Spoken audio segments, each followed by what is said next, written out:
إن الحمد لله نحمده ونستعينه ونستغفره ونعوذ بالله من شرور أنفسنا ومن سيئات أعمالنا من يهده الله فلا مضل له ومن يضلل فلا هادي له وأشهد أن لا إله إلا الله وحده لا شريك له وأشهد أن محمدا عبده ورسوله وصلى الله على نبينا محمد وعلى آله وصحبه ومن تبعهم بإحسان إلى يوم الدين. أما بعد فيا عباد الله أوصيكم ونفسي بتقوى الله عز وجل. وقد قال عز وجل في القرآن الكريم بعد أعوذ بالله من الشيطان الرجيم يا أيها الذين آمنوا اتقوا الله حق تقاته ولا تموتن إلا وأنتم مسلمون.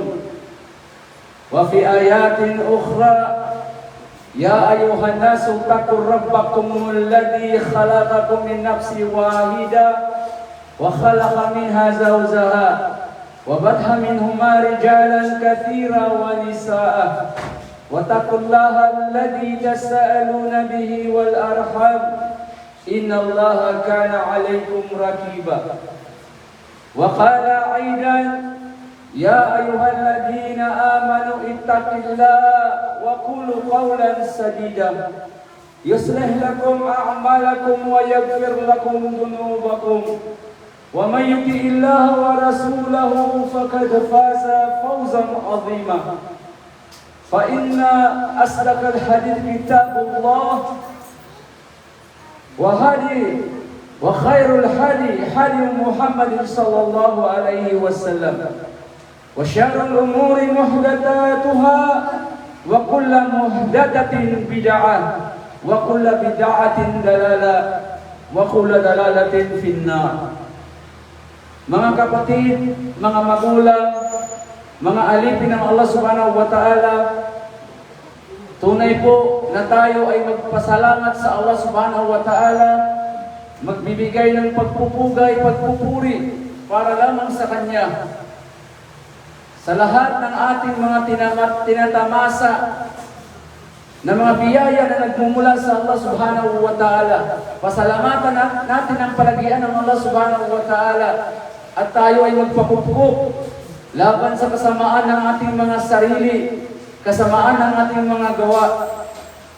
Tunay na ang sinumang gabayan ng Allah subhanahu wa ta'ala sa matuwid na landas, sa landas ng agama Islamiyya, ay walang sinumang maaring makapagliligaw sa Kanya. At ang sinumang hayaan na iligaw ng Allah subhanahu wa ta'ala sapagkat ayaw na ng patnubay, ay walang sinumang maaring mapagkagabay sa Kanya maliban ang Allah subhanahu wa ta'ala. Tayo ay sumasaksi na walang ibang Diyos na karapat-dapat sambahin maliban ang Allah subhanahu wa ta'ala. Tayo ay sumasaksi na pinakahuli sa lahat ng mga propeta ay walang iba kundi ang propeta Muhammad sallallahu alaihi wasallam. Mga kapatid sa pananampalatayang Islam, una, pinapayuhan ko ang aking sarili at pagkatapos sa inyo, aking mga minamahal na kapatid sa Islam, na tayo ay magkakaroon ng tunay at totoong pagkatakot sa ating Panginoong Allah subhanahu wa ta'ala. Takot sa pagsunod sa Kanyang mga ipinag-uutos at takot sa paglayo sa mga ipinagbabawal ng Allah subhanahu wa ta'ala sa ating mga kapatid sa Islam. At huwag nating hayaan na tayo ay datnan ng kamatayan na maliban lamang na tayo ay tunay at totoong mga Muslim na sumusunod, sumusuko, tumatalima sa kalooban ng Allah subhanahu wa ta'ala. Mga kapatid sa pananampalatayang Islam, tayo po ay nandirito sa napakahalagang pagtitipon ang pagsasagawa ng Salatul Jum'ah, na kung saan napakahalaga sa isang Muslim na siya'y makadalo ng Salatul Jum'ah, na kung saan dito tayo nagtitipon-tipon upang dakilain ang Allah subhanahu wa ta'ala at sambahin natin siya. At dito tayo nagkatipon-tipon upang tayo ay magkadaupang palad bilang magkapatid sa pananampalatayang Islam. Kaya ang topic natin sa khutbah na ito ay ang patungkol sa tinatawag na kahalagahan ng salah. Ang salah, mga kapatid sa pananampalatayang Islam, ito ay napakahalaga sa ating buhay bilang isang Muslim. Sapagkat ang salah, ito ay kabilang sa pangalawang haligi ng ating agama, ng ating religi Islam, na kung saan sinabi ni Prophet Muhammad sallallahu alaihi wasallam, an Ibn Umar radhiyallahu anhu, قال رسول الله صلى الله عليه وسلم بني الإسلام على 5 شهادة أن لا إله إلا الله وأن محمد رسول الله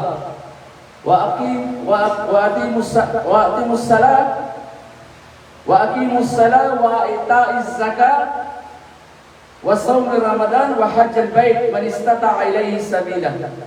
Sabi ni Prophet Muhammad SAW na ang Islam ay itinayo sa 5 haligi, at ang unang haligi ay ang pagsasaksi na walang ibang Diyos na karapat-dapat sambahin maliban ng Allah, at ang pangalawa ang pagsasaksi na si Muhammad sallallahu alaihi wasallam ay kanyang huling sugo at huling propeta.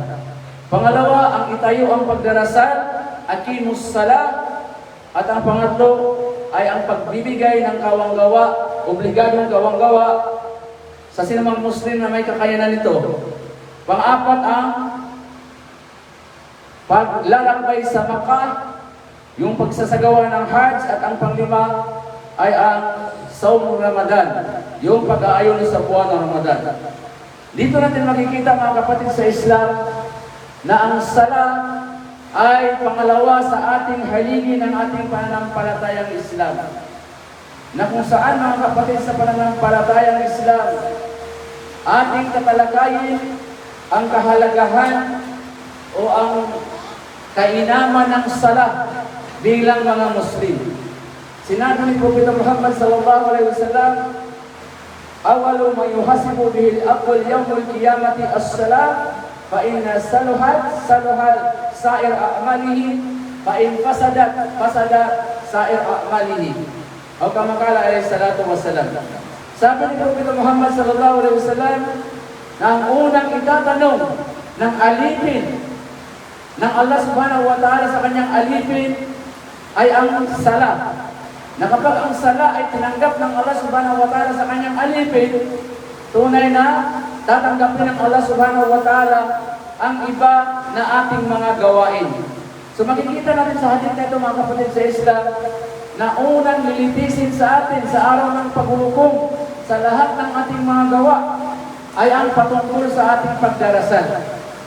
Kaya pagputihin natin, mga kapatid sa pananampalatayang Islam, ang ating pagdarasal o salah, sapagkat dito nakasalalay para tanggapin ng Allah subhanahu wa ta'ala ang ating mga gawa. Tanggapin ng Allah subhanahu wa ta'ala ang ating mga ibang mga gawain na kung saan kapag hindi tinanggap ng Allah subhanahu wa ta'ala ang ating mga ang ating salat, ay hindi rin tatanggapin ng Allah subhanahu wa ta'ala ang ating mga ibang gawain, mga kapatid sa pananampalatayang Islam. Ganun po kahalaga ang salat, mga kapatid sa pananampalatayang Islam. Dito nakasalalay ang ating mga gawain na kabutihan upang tanggapin ng Allah subhanahu wa ta'ala ang ating mga gawain sa kabilang buhay sa araw ng Yawmul Qiyamah. Kaya po, mga kapatid sa Islam, pagbutihin po natin ang ating mga salat, gampanan natin ng mabuti, alagaan natin ito, katulad ng pangangalaga natin sa ating katawan. Na kapag tayo nagutom, tayo ay kumakain. Na kapag tayo nauhaw, tayo umiinom ng tubig. Tayo gumagamit ng mga pangpaganda ng kutis. Higit pa doon dapat, mga kapatid sa Islam, ang ating mga gawain na alang-alang sa sala, pagbutihin natin, mga kapatid, sa pagkat dito una nakasalalay ang ating kaligtasan. upang tanggapin ng Allah subhanahu wa ta'ala ang ating mga gawain sa araw ng paghukom. Pangalawang kabutihan ng sala, mga kapatid, ito ang dahilan kung bakit umiral tayo sa mundong ibabaw. Ito ang dahilan kung bakit nilikha tayo ng Allah subhanahu wa ta'ala dito sa mundong ibabaw, dahil sa sala, mga kapatid. Ang sabi ng Allah subhanahu wa ta'ala, وَمَا خَلَقْتُ الْجِنَّ إِلَّا لِيَعْبُدُونَ وَمَا خَلَقْتُ الْجِنَّ وَالْإِنسَ إِلَّا لِيَعْبُدُونَ. Sabi ng Allah subhanahu wa ta'ala, hindi ko nilikha ang mga engkanto at mga tao sa layunin na sambahin nila ako. Dahil sa pagsamba, mga kapatid, sa Allah subhanahu wa ta'ala, ito ang layunin kung bakit naparito tayo sa mundong ibabaw, mga kapatid. Kaya pahalagahan natin ang ating sala, dahil ito ang layunin kung bakit naparito tayo sa mundong ibabaw. Dahil sa pagsamba natin sa Allah subhanahu wa ta'ala.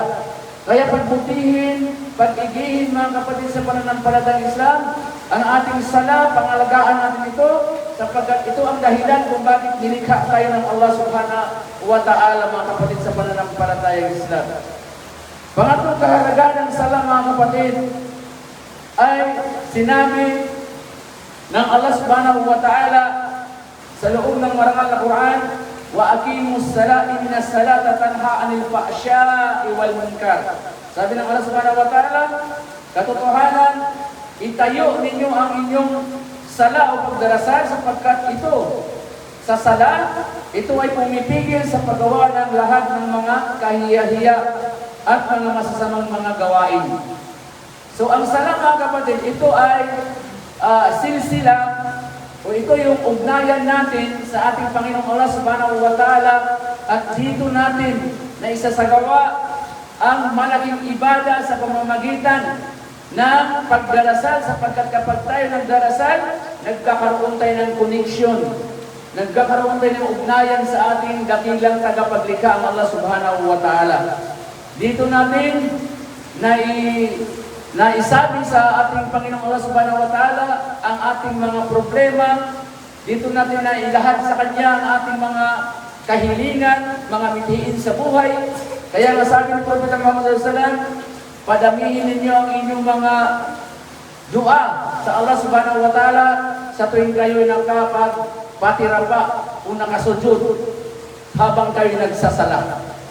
Kaya mga kapatid, sa pananampalatayang Islam, ang pagdarasal ng 5 bisis na pagdarasal, ang sala, ito ay hinahalin tulad ni Propeta Muhammad sallallahu alaihi wasallam sa kanyang hadith na kanyang sinabi, kung mayroong ilog sa harap ng inyong bahay at 5 bisis kayo naliligo sa ilog na nasa harapan ng inyong bahay, 5 bisis kayo naliligo, tunay na wala na kayong makikitang dumi sa inyong mga katawan.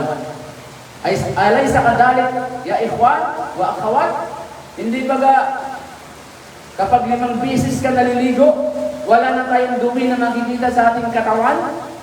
Ganon din, mga kapatid, sa pananampalatayang Islam, na halintulad ng mahal na Propeta Muhammad sallallahu alaihi wasallam na ang pagsasala ng 5 bisis ay ito ang dahilan na nililinis ng Allah subhanahu wa ta'ala sa pamamagitan ng ating pagsasala ang ating mga nagagawang mga kasalanan. Nililinis. 5 bisis ka nagdarasal, ikaw ay malinis sa pagkakasala dahil ikaw ay napapangalagaan ng pagdarasal. Aqulu qawli hada wastaghfirullah li wa lakum wa lisa'iril muslimin min kulli dhanbin fastaghfiruhu innahu huwal ghafurur rahim.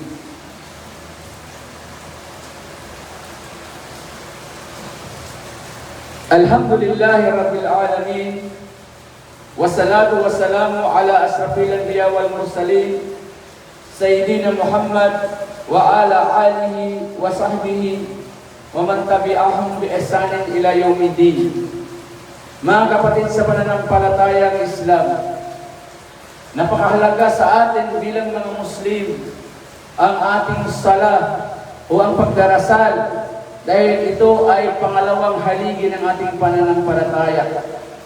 At ito sa sala, sa pagdarasal, dito natin nalalaman o matutunghayan na ang isang tao siya nga ba ay ganap na Muslim sa pamamagitan ng sala.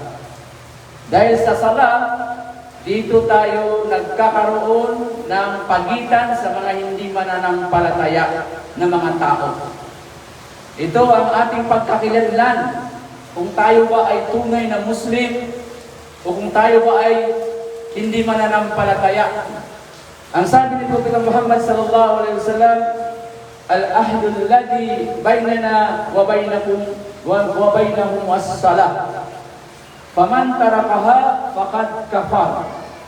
Sinabi ni Propeta Muhammad sallallahu alaihi wasallam na ang pagitan ng isang Muslim, ang pagitan natin mga kapatid kong Muslim na nananampalataya sa kaisahan ng Allah ay ang pagitan natin sa mga hindi Muslim ay ang pag-iwan sa sala. Yun ang pagitan natin. Yung pag-iwan sa sala, dito natin malalaman ang pagitan natin sa mga Muslim at hindi Muslim. Halimbawa mga kapatid sa Islam, ang ating kapatid na si Abdullah, Muslim, at mayroon siyang kakilala si Jiri na hindi Muslim. Itinawag na ang adhan o bang sa oras ng sala. Ngunit si Muhammad ay binaliwala niya.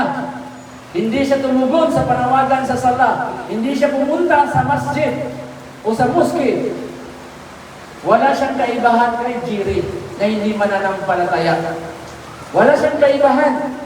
Kasi ang kaibahan natin, kapag narinig natin ang adhan o tinawag na yung panawagan ng sala, ang isang mananampalatayang Muslim, tumatayo siya sa kanyang kinaupuan at siya ay dadako patungong masjid. Dahil yan ang ating kaibahan sa mga hindi Muslim. Kasi ang hindi Muslim, kahit marinig nila yung adhan, hindi naman sila pupunta sa masjid kasi hindi sila Muslim. So anong kaibahan ni Muhammad, ni Abdullah, na isang Muslim, na narinig yung adhan o ba, na hindi naman tumugon? Andun lang nakaupo hanggang sa natapos ang sala. Nandun pa rin siya sa kanyang kinaupuan o kinalalagyan. So yun ang pagitan natin sa mga hindi nananampalataya ay ang pagdarasal o sala mga kapatid sa pananampalatayang Islam. Kaya nga ang sinumang nagpabaya sa kanyang sala na hindi naman valid reason ang kanyang dahilan, walang katanggap-tanggap, walang sala na tatanggapin para sa kanya. Wala. At mga kapatid sa pananampalatayang Islam, sa isang pang hadith ng Propeta Muhammad sallallahu alaihi wasallam na kanyang sinabi, babalaan niya ito sa atin. Sabi ni Propeta Muhammad sallallahu alaihi wasallam, bainaka ar-rajuli wa baina asy-syirki wal kufri tarkus salah. Sabi ni Propeta Muhammad, ang kaibahan ng isang lalaking Muslim sa mga ibang tao na mga musyrik, yung mga nagtatambal sa pagsamba sa Allah, at sa mga tao na hindi na nanampalataya, kafir, ay ang pagliban sa salah. Ang pagliban sa salah. Yun yung kaibahan. Kasi ang isang Muslim ay kapag narinig niya yung adhan, siya ay tutungo na sa masjid upang isasagawa ang pagdarasal o ang sala. So anong kaibahan na natin sa mga hindi nanampalataya na pag narinig natin yung adhan, ay binaliwala lang natin. No? Binaliwala natin at magsala na lang tayo kung gusto natin. Hindi maaari mga kapatid sa pananampalatayang Islam.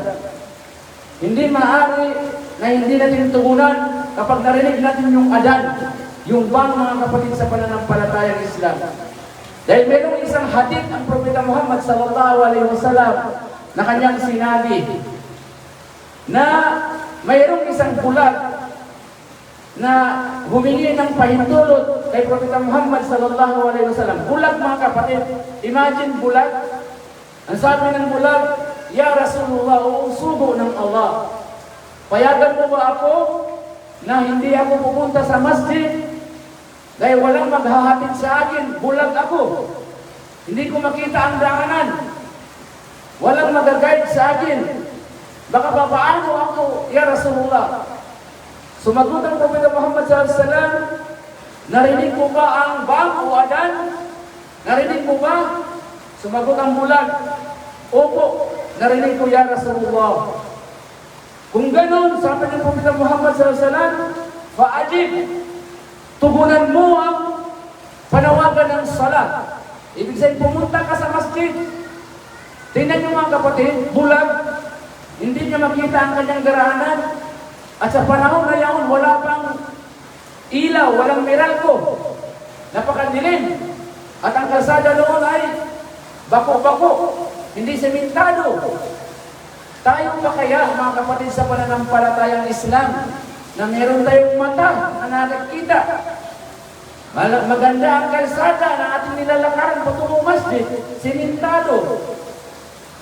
At sa gabi, maliwanag ang ilaw. Tayo pa kaya napahintulutan samantalang yung bulag, mga kapatid sa Islam, hindi pinahintulutan na hindi pumunta sa masjid. Paano pa tayo, mga kapatid, sa pananampalatayang Islam? Kaya, mga kapatid, sa pananampalatayang Islam,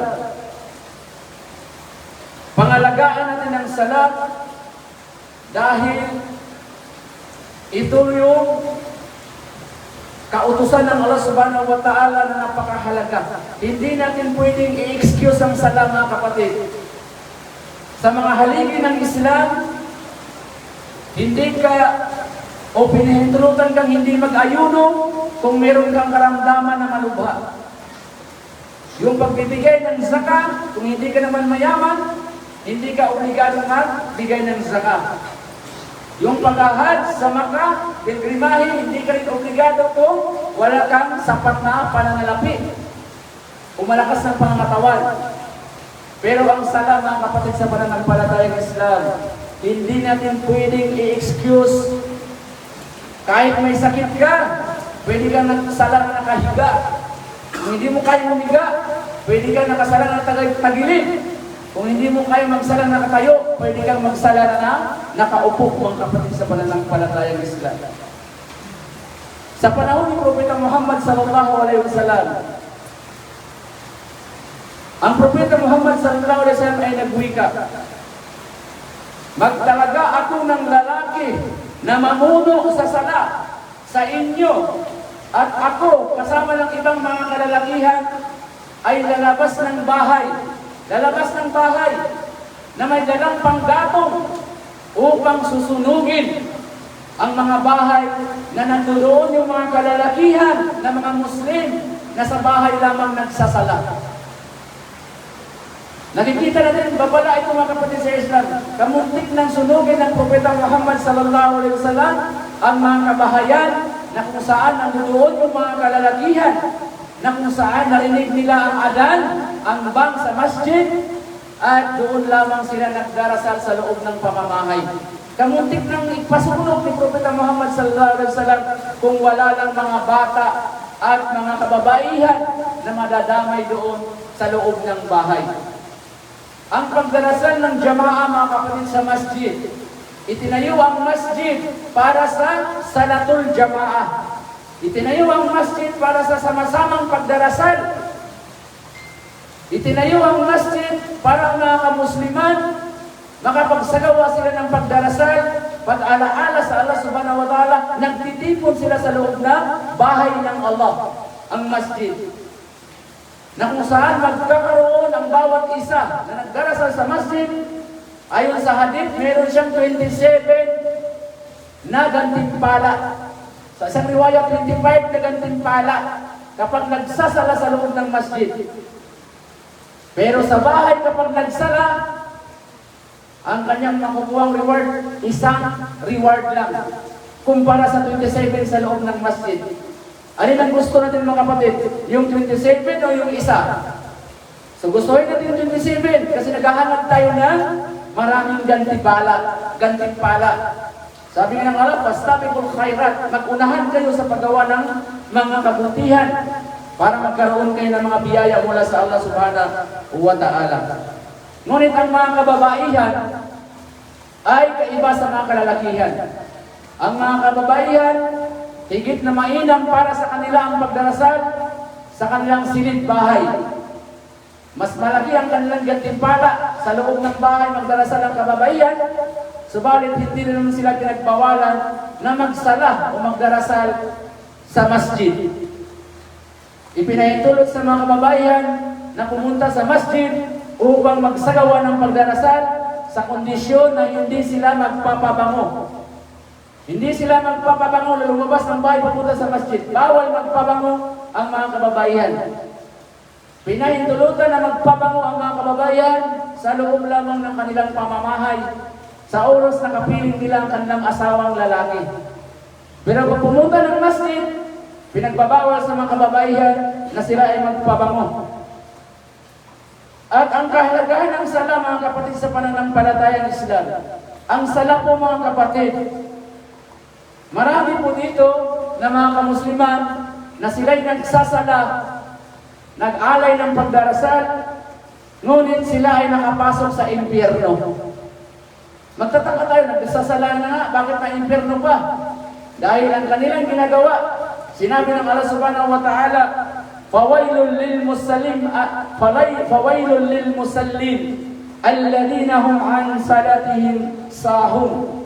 Ibig sabihin, mga kapatid, sabi ng Allah subhanahu wa ta'ala, kasawian, mapapahamak sa impyerno, na ang pangalan doon ay Wail. Mayroong lugar sa impyerno, mga kapatid, ang pangalan ay Wail. Ito'y nakalaan sa mga nagsasala. Subalit yung kanilang pagsasala ay laging nahuhuli. Lagi silang nahuhuli sa kanilang pagdarasal.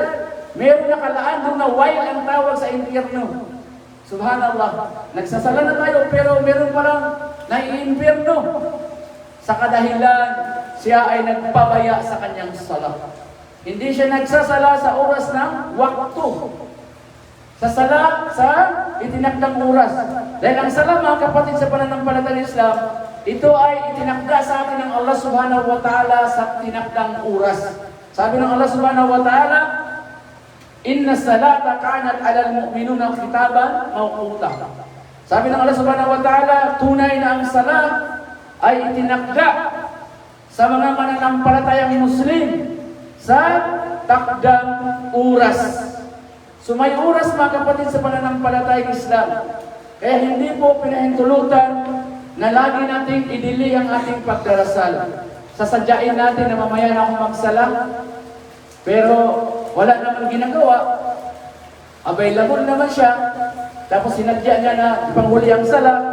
Siya po ay kabilang sa mga makakapasok dun sa Wail, dun sa impyerno na nakalaan pa sa mga taong nagpabaya ng kanilang pagdarasal. Mga kapatid, sa pananampalatayang Islam, tayo po ay ginabayan ng Allah subhanahu wa ta'ala sa pananampalatayang ito. Dalangin natin sa Allah na may patnubayan tayo, gabayan tayo ng Allah subhanahu wa ta'ala, gumawa tayo ng pagsunod sa Allah subhanahu wa ta'ala ayon sa kanyang kagustuhan, layuan natin ang kanyang mga ipinagbabawal para tayo ay kalugdan ng Allah subhanahu wa ta'ala. Kaya nga sinabi ng Allah subhanahu wa ta'ala, Ya ayyuhalladhina amanu ittaqillaha haqqa tuqatih wa la tamutunna illa wa antum muslimun. Sabi ng Allah subhanahu wa ta'ala, o kayong mga naniniwala, kayong mga Muslim, tunay na katakutan ninyong Allah ng totoong pagkatakot. Sundin ang mga ipinag-uutos ng Allah at layuan ang kanyang mga ipinagbabawal. At huwag hayaan ang ating mga sarili bilang Muslim na tayo ay datnan ng kamatayan. Tayo ay bawian ng buhay na hindi tayo tunay at totoong mga Muslim, mga kapatid, sa pananampalatayang Islam. Pangibibawin natin ang takwa o takot sa Allah subhanahu wa ta'ala. Nawa, sa narinig natin kutba na ito'y nagdulot sa atin na maisabuhay natin, pangalagaan natin ang pagdarasal, ang sala, dahil ito ang makakatulong sa atin. Ito ang unang kikilatisin sa atin ng Allah sa araw ng paghukom sa Yawmul Qiyamah. So ito ay pagpapayo una sa aking sarili at pagkatapos sa inyo, mga kapatid sa Islam, na inshallah pangalagaan natin ang ating mga sala habang tayo nabubuhay pa, sapagkat kapag tayo ay namatay, hindi na tayo makapagsasala. Magsisisi tayo doon at sasabihin natin sa kubo, sa libingan, sana makabalik pa ako sa mundo para sa buhay ko ang pagdarasal ng 5 bisis. Ngunit wala ng pagkakataon, sapagkat isa lang ang ating buhay, kaya hangarin ng bawat isa bago kayo datnan ng kamatayan, na maisa sa buhay natin ang 5 beses na pagdarasal, sapagkat ito ang pagitan natin sa mga hindi nananampalataya, ang pag-iwan sa sala. Kaya ang pag-iwan sa sala na walang dahilan, ito'y napakalaking kasalanan at magtitiwalag sa iyo sa pananampalatayang Islam. Kaya mga kapatid sa Islam, inshallah nakapagay tayo ng konting aral. Sallu ala nabiyukum fa inna Allah ta'ala amarakum bidhalik haythu qala inna Allah wa malaikatahu yusalluna ala nabi ya ayyuhalladhina amanu sallu alaihi wassallimu taslima. Allahumma salli ala Muhammad wa ala ali Muhammad kama salaita ala Ibrahim wa ala ali Ibrahim innaka Hamidum Majid. Warda anil khulafa'ir rasyidin Abu Bakar wa Umar wa Uthman wa Ali wa an baqiyati ashabi Rasulullah sallallahu alaihi wasallam. Wa qala rabbukum ad'uni astajib lakum. Amin ya rabbil alamin. Allahumma a'izz al-islam wal muslimin wa adil asy-syirka wal musyrikin wa dammir a'da' ad-din ya rabbil alamin. Allahumma ighfir lana wal walidina warhamhuma kama rabbuna saghira. Allahumma ighfir lil muslimina wal muslimat wal mu'minina wal mu'minat al ahya'i minhum wal amwat. Rabbana taqabbal minna innaka antas samiul alim. Rabbana zalamna anfusana wa in lam taghfir lana wa tarhamna lanakunanna minal khasirin. Rabbana la tuzigh qulubana ba'da idh hadaytana wa hab lana min ladunka rahmah innaka antal wahhab. Rabbana atini fid dunya hasanah wa fil akhirati hasanah wa qina adzaban nar wa qina adzaban nar wa qina adzaban nar. Wa sallallahu ala nabiyyina Muhammad wa ala alihi wa sahbihi wasallam wa akhir da'wana alhamdulillahi rabbil alamin.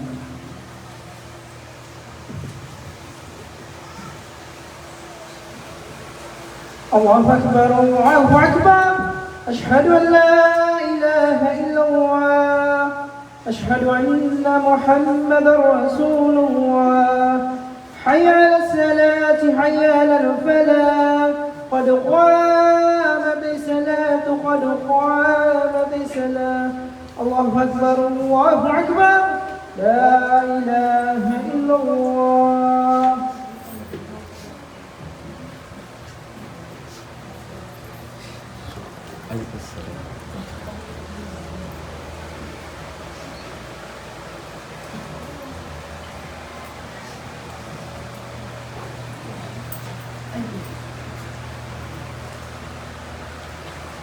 الله أكبر.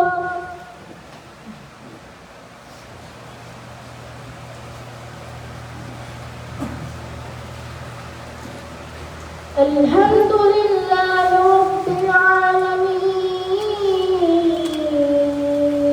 الرحمن الرحيم مالك يوم الدين إياك نعبد وإياك نستعين اهدنا الصراط المستقيم صراط الذين أنعمت عليهم غير المغضوب عليهم ولا الضالين.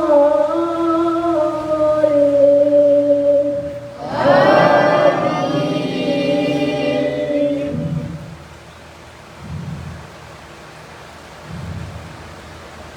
إن الذين آمنوا وعملوا الصالحات لهم من الجنة غرفا تجري من تحتها الأنهار خالدين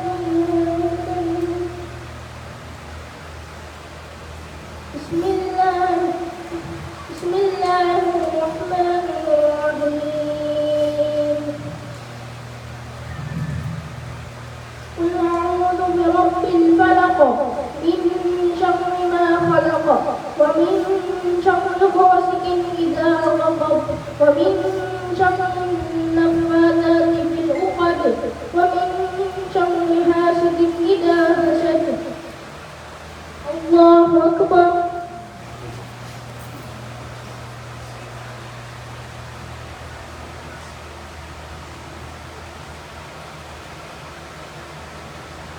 سمع الله لمن حمده.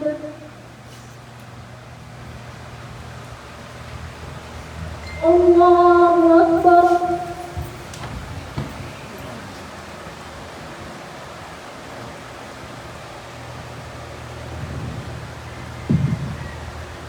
الله أكبر.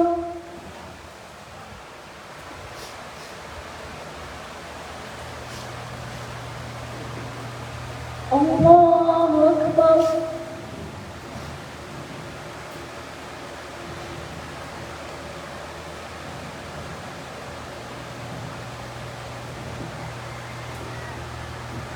الله أكبر.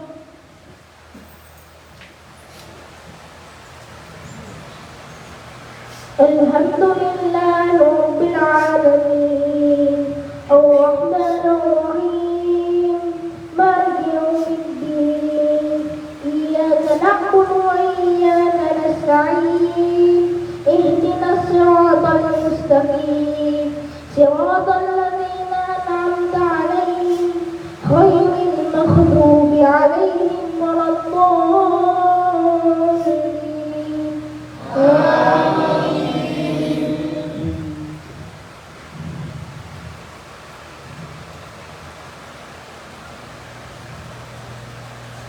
القارعة ما القارعة وما أدراك ما القارعة يوم يكون الناس كالفراش المبثوث وتكون الجبال كالعهن المنفوش فأما من ثقلت موازينه فهو في عيشة راضية وأما من خفت موازينه فأمه هاوية وما أدراك ما هي نار هامية.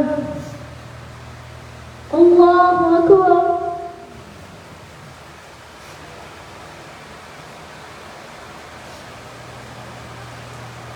سمع الله لمن حمده. الله أكبر.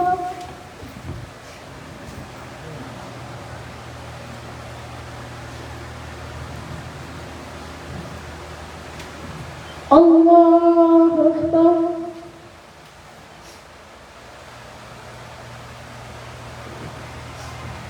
الله أكبر.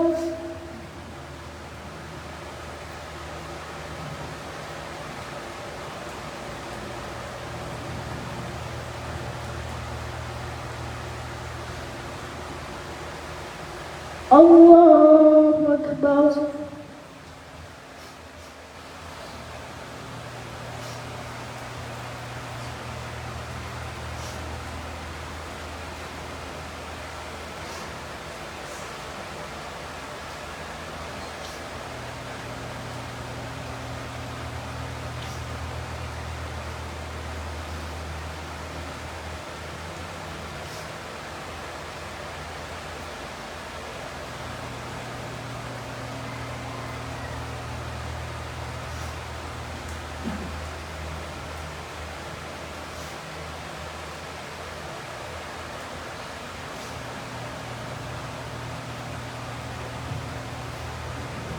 السلام عليكم ورحمة الله. السلام عليكم ورحمة الله.